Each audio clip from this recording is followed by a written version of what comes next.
আজকে আমার শ্রী শ্রী অনুকূলচন্দ্র ঠাকুরের আলোচনা পাবনা ছাড়ার পর কালিদা শিশিমা ঋণদি সু সুধা পানিমা সরোজিনীদি সেবাদি প্রমুখ ঠাকুরের কাজ করত। ধীরে ধীরে আরো অনেকে এলো গেল রান্না খাওয়া ঠাকুরমার কাছে, ঠাকুরমার তদারকিতে। পাচক যজ্ঞেশ্বর পাবনার থেকে পাবনায় ঠাকুরমার কাছে ঠাকুরভোগ হতো, দেওঘরেও তাই।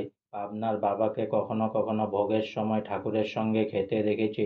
সেই সময় পাতে খাওয়ার রেওয়াজ ছিল, তাই ঠাকুরের প্রসাদ দুধ ভাত মাখা ঠাকুরের পাতে বসে খাওয়ার সৌভাগ্য আমার হয়েছিল। জীবনে আমি খাওয়ার আগে হাত ধুয়ে খেতে হয় এটাও শিখেছি আমার ঠাকুরদাদা মানে ঠাকুরের কাছে। ঘটনা এখনো জীবন্তভাবে মনে আছে। পাবনায় ঠাকুরমার বাড়ির দক্ষিণে নদীর দিকে বারান্দায় একটা মাদুর পেতে দাদু ও ঠাকুমা বসেছিলেন। দাদুর হাতে একটা বাটি ছিল, ঠাকুরমার হাতে একটা সাদা কলাই করা ঢেউ খেলানো ছোট্ট প্লেটে একখানি পান দাদুর জন্য। আমি দক্ষিণ দিকের দরজা দিয়ে ভিতরে যেতেই দাদুকে দেখে ফিরে চলে যাচ্ছিলাম। দাদু ডাকলেন, আয় বয়। মাদুরের একপাশে বসলাম। ঠাকুরমা দাদু কথা বলছিলেন, একটু পরে আমাকে বাটিটা দিলেন, নে খা।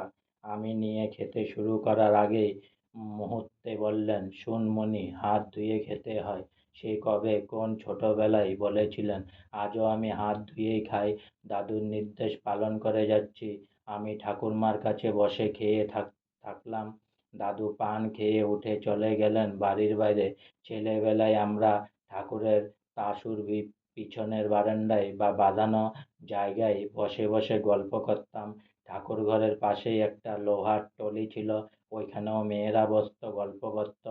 বউরা ও শাশুড়িরাও ঠাকুমা ছোট ঠাকুমা ঠাকুরের কাছে বা এদিক এদিক বসেও ওর সঙ্গে গল্প করতো। বিনতি প্রার্থনার সময় সবাই বিনতি প্রার্থনা করতো। আজকে আমার শ্রী শ্রী অনুকূলচন্দ্র ঠাকুরের আলোচনা এখানেই সমাপ্ত হলো। তাই অনেক অনেক সাবস্ক্রাইব করুন, অনেক অনেক লাইক করুন, আর সঙ্গে বলুন জয় গুরু। অনেক অনেক খুশি থাকুন, অনেক অনেক সুস্থ থাকুন, অনেক অনেক ভালো থাকুন।